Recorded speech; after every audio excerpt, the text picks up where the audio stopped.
إلى موضوع محفوظة صور قراءة الصف الثالث ابتدائي. نقرأ المحفوظة. صور: علقت في بيت صور تعجب كل من نظر. علقت في بيت صور تعجب كل من نظر. فصورة لزورق يسبح في وسط النهر.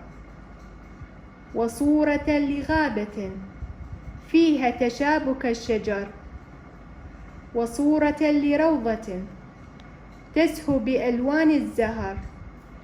وصورة لنخلة أحبها منذ الصغر لأنها كريمة وتمرها أحلى ثمر.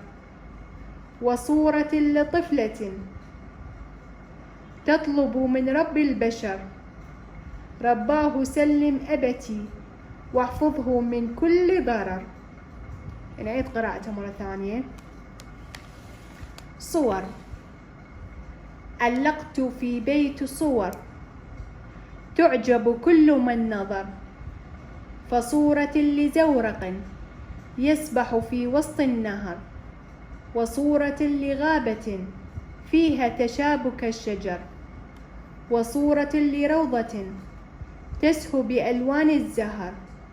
وصورة لنخلة أحبها منذ الصغر لأنها كريمة وتمرها أحلى ثمر. وصورة لطفلة تطلب من رب البشر رباه سلم أبتي واحفظه من كل ضرر.